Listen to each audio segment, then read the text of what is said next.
Muchas gracias, señor presidente. Sí, voy a ser breve, pero no tanto.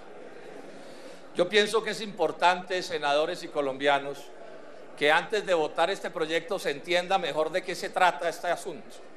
Este es un proyecto que tiene mucho más alcances que lo que se está planteando. Este es un proyecto, señor presidente, yo le voy a pedir que toque la campana. Se ruega el favor hacer silencio en la plenaria para poder escuchar al senador Robledo.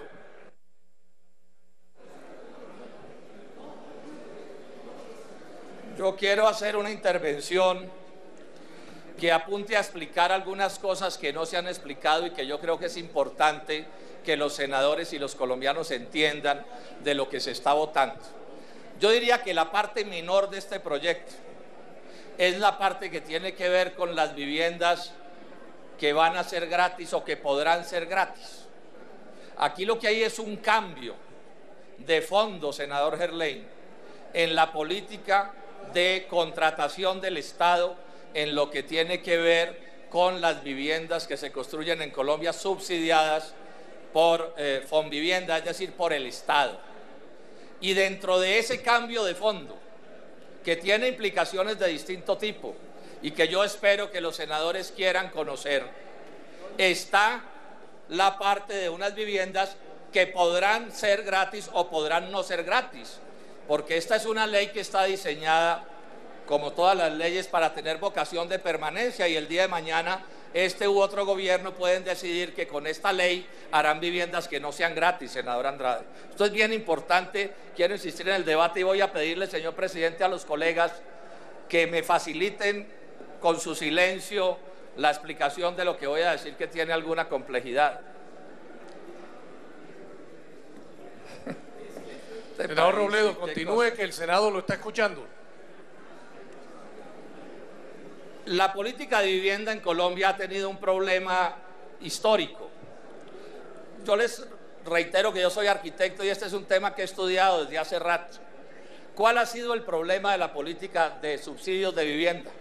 Es que por norma ningún gobierno ha podido cumplir con las metas que se propone, porque aun cuando los subsidios se asignan, los subsidios no logran movilizarse, que es lo que llaman los especialistas el hecho de que el subsidio se convierte en una vivienda.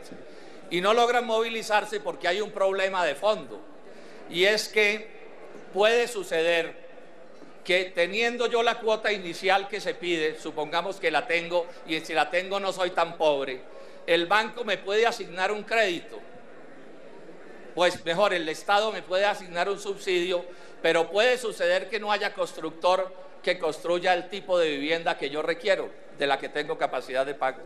O puede suceder también que aparezca el constructor, el usuario tenga la cuota inicial y tenga el subsidio, pero no haya banquero que le preste, porque el banquero considere que ese resulta ser un riesgo intolerable. O sea, este es un negocio que se ha entrabado en Colombia porque o no aparecen constructores suficientes, o no aparecen compradores suficientes, o no aparecen banqueros suficientes para prestarle la plata a quienes, digamos, son beneficiarios de estas políticas.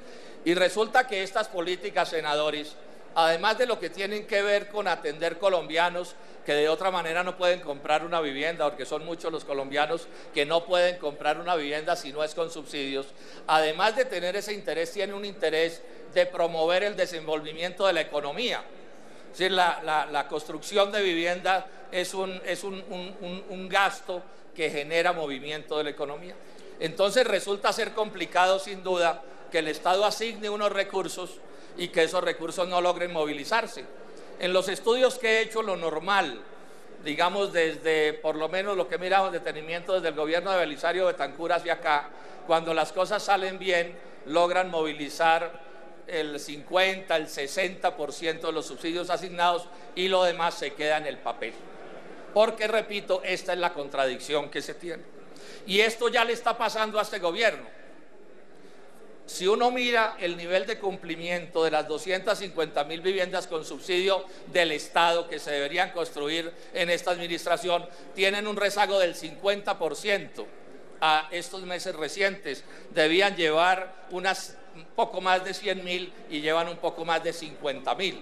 O sea que el problema ya se les está presentando y digámoslo en plata blanca, la política de vivienda de este gobierno consignada en el Plan Nacional de Desarrollo está fracasada y está condenada a fracasar. Y lo que se hace con estas 100.000 viviendas que se anuncian con gratuitas es buscar un mecanismo que apunte a resolver este problema.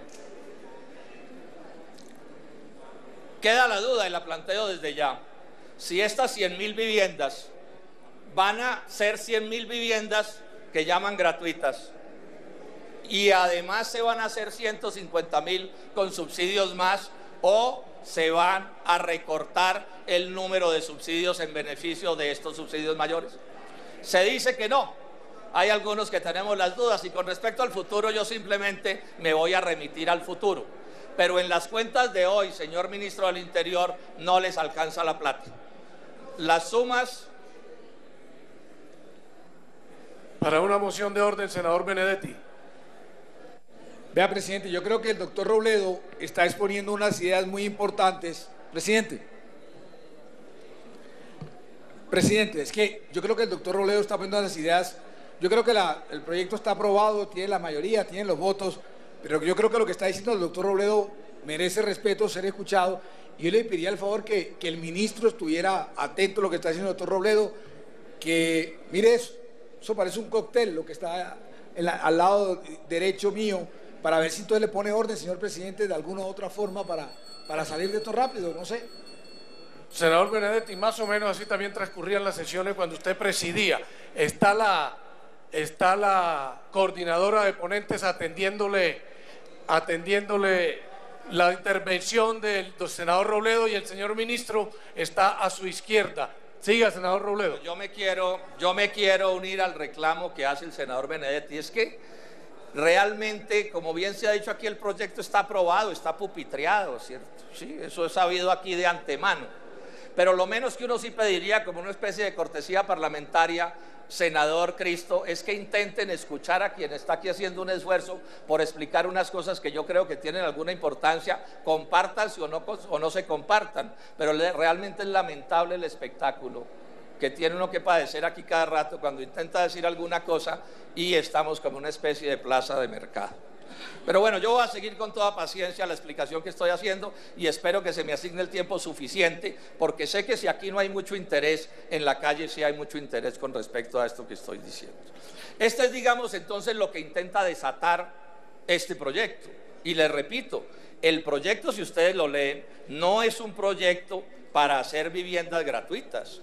El proyecto es un proyecto para cambiar la política de vivienda que podrá conducir, si es el caso, a que algunas de esas viviendas resulten ser gratuitas o por lo menos cumpliendo ciertos requisitos que el gobierno les ponga. Aquí se está tomando el modelo brasileño, lo dice la exposición de motivos, y lo que dice el modelo brasileño es que la clave es que las viviendas se entregan sin cuota inicial y después de entregada la vivienda y antes de titularla, al ciudadano se le podrán cobrar o exigirle ciertos requisitos que si no cumple la vivienda podría no entregársele. Ese es el espíritu de la norma. Yo creo que es interesante que esto se sepa, que los colombianos sepan de qué se está tratando. Repito, entonces se aplica a todos los planes de vivienda que sean con subsidios del Estado, subsidios totales, que podríamos llamar lo que llaman las viviendas gratuitas, o subsidios parciales, que van a tener otras situaciones. ¿Qué es lo que está sucediendo aquí? Yo creo que los colombianos deben entender esto. Lo que está haciendo este proyecto, y esto sería un tema de discusión, es que está eliminando el riesgo, tanto de los banqueros como de los constructores, con respecto a la producción de viviendas subsidiadas. Esta es la clave de este asunto. Esto hay que intentar entenderlo. Y todo el riesgo se le transfiere al Estado. ¿Por qué? Porque hoy el riesgo del constructor no es tanto pegar unos ladrillos. Los constructores se sabe que saben pegar los ladrillos. El riesgo del constructor, señor presidente, es salir con sus casas construidas de vivienda de interés social y no tener compradores. O porque no aparece el comprador, o porque el comprador se interesa, pero el banco no le presta al comprador y el constructor se encarta. Y el otro riesgo que está desapareciendo aquí, porque también lo asume el Estado, es el riesgo de los banqueros, que antes tenían que prestarle plata a una persona relativamente pobre y que falta ver si aun cuando tuviera subsidio y aun cuando tuviera cuota inicial no iba a poder cumplir con los pagos a lo largo de 10 o 15 años. Todo ese riesgo se le termina transfiriendo al Estado. O sea, ese es el hecho, digamos, nuevo que hay aquí. Pero esto, a mi juicio, tiene este aspecto discutible. Es un riesgo que se transfiere porque en Colombia la vivienda es muy costosa, porque las tasas de interés son muy altas y porque las tierras son muy costosas. Y en vez del Estado abocar, enfrentar ese problema de cómo tener tierras baratas y de cómo tener tasas de interés menores, lo que el Estado hace con toda tranquilidad es decir, no, yo cojo todo el riesgo y que el negocio opere y por supuesto que se haga la política que normalmente se hace con estos planes de vivienda subsidiados por el Estado. Corre una preocupación entre los constructores colombianos, porque como va a haber unas especies de concursos para ver quién construye, el gobierno va a decir, bueno, ¿quién me construye tantas viviendas? Y el que le dé las mejores condiciones, a ese le entrega la vivienda. Corre una preocupación entre los constructores colombianos, y es que se concentre la producción de vivienda en manos de las empresas más poderosas, es decir, de los monopolios de la construcción, que suelen ser vinculados a los negocios del capital financiero. Mira, aquí puede terminar sucediendo que un solo constructor vinculado a la banca del país termine quedándose con una parte inmensa de los recursos públicos que están pensados para promover la construcción de vivienda. Y este no es un debate de menor cuantía, porque ya he dicho que uno de los aspectos claves de las viviendas con subsidio en todos los países del mundo, además de promoverle un techo a quien no lo puede adquirir de otra manera, es promover desenvolvimiento de la economía. Y eso no está claro en el proyecto de ley sobre cómo va a suceder, sino que queda sujeto a la reglamentación que el gobierno saque el día de mañana. Lo otro que quiero mencionar es la duda que planteo, y la dejo como una duda, no lo vamos a saber sino dentro de 2 años, si estas viviendas 100.000 de la propaganda van a ser parte de las 250.000 de Fonvivienda, es decir, se van a hacer 100.000 más 150.000 con subsidios menores, o si lo que va a suceder es que estos subsidios mayores van a eliminar o a disminuir el número de viviendas con subsidio menor y al final va a haber la misma plata en juego. Este es un debate interesante en términos macroeconómicos, porque tiene que ver con si va a haber más plata para el sector de la producción de viviendas y de construcción, señor presidente, para más colombianos subsidiados, o si lo que va a haber es la misma plata y menos colombianos subsidiados. Este es un debate, por supuesto, que tiene que interesarnos a todos. Y advierto, yo no me opongo de ninguna manera a que a un colombiano le den una vivienda gratis porque está en condiciones de pobreza extrema. Esa no es la discusión que estoy haciendo. Y lo último que planteo, que es lo que más me preocupa del proyecto, es que el proyecto dice en todos los momentos en que puede decirlo, que todo este negocio, qué tenaz esta vaina. ¿Por qué no me suben el volumen un poquito? Es que es el volumen sí. para el sonido del senador Robledo. Casi no caigo en cuenta. Continúe, ¿no? senador. Estoy subiendo el volumen, ¿no? Casi no caigo en cuenta. Esta es una cosa que es curiosa aquí. Cuando normalmente habla la oposición se disminuye el volumen del equipo de sonido y los senadores del gobierno Garland y Garland y Garland. Y por supuesto el senador de la oposición se va quedando afónico, que es lo que ya me está pasando. Cosas de la vida, de la política del país, de la picaresca senador Carlos Sama de esta república en la que terminamos viviendo. Lo último que quiero decir es este aspecto. En todas partes del proyecto, donde puede decirlo, advierte que todo este negocio de los patrimonios autónomos, donde va a haber la plata de los subsidios y de los municipios y de todo el mundo, del Findeter y del que sea, se va a regir por las normas del derecho privado. Y yo aquí quiero montar un debate en serio y a fondo. ¿Por qué se inventó la sociedad esta y la norteamericana y la alemana y las de todas partes? Se inventaron que los recursos públicos no se gastan como se gastan los recursos de la empresa privada, sino que hay una contratación pública. ¿Eso por qué existe? ¿Por qué existe? Bueno, porque es el Estado, porque no es la empresa privada, porque estamos en la República de Colombia y no en el Principado de Anapoima, para usar una figura que uso con cierta frecuencia. Y sin embargo, yo lo que estoy encontrando en general desde hace días con las políticas neoliberales, pero en particular en este gobierno, es que todo el gasto público se está definiendo con las normas de la contratación privada, en un país que es una ladronera. Normas de la contratación pública que se han inventado precisamente para ver si no se roban la plata. Y entonces aquí viene el desastre del invierno, como 5 billones de pesos, primera cláusula, se gastará la plata siguiendo las normas del derecho privado. Otra ley importante de este gobierno, las alianzas público-privadas, que le van a decir a los privados cómo pueden hacer para definir el gasto de los recursos públicos y cómo se gastan por las normas, senador Guerra, del derecho privado. Y viene este otro asunto, el de las 100.000 viviendas, que repito, esa es la parte menor del proyecto. La parte mayor del proyecto es el cambio de la concepción, porque de pronto el próximo gobierno no hace 100.000 viviendas gratis o ni una. Si no quiere, eso es una decisión política, porque eso no lo obliga la ley, eso lo permite la ley, pero no lo obliga, lo permite. Senadora Elena Francisca, que no es lo mismo, podrá, no es lo mismo que tendrá. Y el número de viviendas menos. Estas son cosas que ya son conocidas, pero así se establece que tendrá que ser por las normas del derecho privado. Y yo, por supuesto, no puedo estar de acuerdo con eso. Porque esto, lo que cada vez más está sucediendo en Colombia, es que se están montando unas roscas descomunales, que pueden terminar siendo las roscas de las transnacionales, porque estos proyectos también puede terminar construyéndolos el capital extranjero, no lo sabemos. El que presente la mejor condición será el que se termina quedando con el proyecto. Yo termino entonces, señor presidente, llamando la atención sobre esto, llamando a los colombianos a que mediten qué es lo que se está haciendo, al resto del Congreso a que se tenga en cuenta de qué es lo que sucede, porque repito, el tema de que esas viviendas sean o no gratis resulta ser un tema, digamos, si se quiere, menor en las cosas que aquí se están decidiendo, porque qué es lo que va a suceder al final.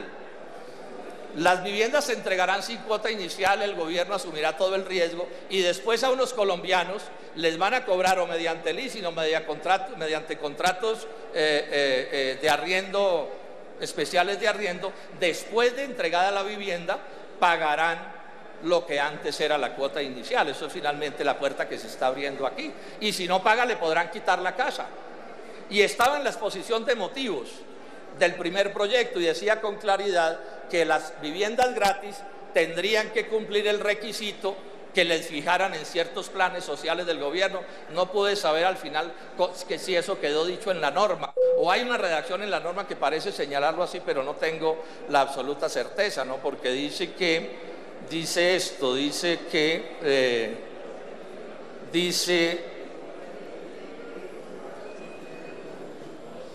dice que les podrán cobrar o les podrán exigir ciertas condiciones. Pero centro mi discusión en dos preocupaciones. ¿Quiénes van a terminar haciendo esos planes de vivienda y si van a contribuir con una distribución más democrática de la riqueza en lo que tiene que ver con la industria de la construcción? Esto lo considero bien importante. Lo que va a pasar ya lo veremos en el doctor Vargas Lleras. Yo voy a estar pendiente en la Comisión Quinta a ver cómo nos va a ir con el cumplimiento de las cifras. Ya hemos visto que a este gobierno no le va tan bien en cifras como pudimos apreciarlo en el debate del martes pasado en el tema de la restitución de tierras, pero bueno, sobre eso tendremos la paciencia suficiente. Pero rechazo sin el menor atenuante la idea de que siga imponiéndose en Colombia la norma de que el Estado contrata como los particulares, porque los particulares, denle la vuelta que le den, senador Velasco, contratan a dedo y a dedo y a dedo y a dedo y a dedo y a dedo, ¿cierto? Y a dedo en estas circunstancias entre los más poderosos. Y ese es parte del debate que tenemos que hacer en este país. ¿Cómo es que se van a contratar las platas del Estado y a quiénes en general van a beneficiar esos recursos? Muchas gracias, señor presidente.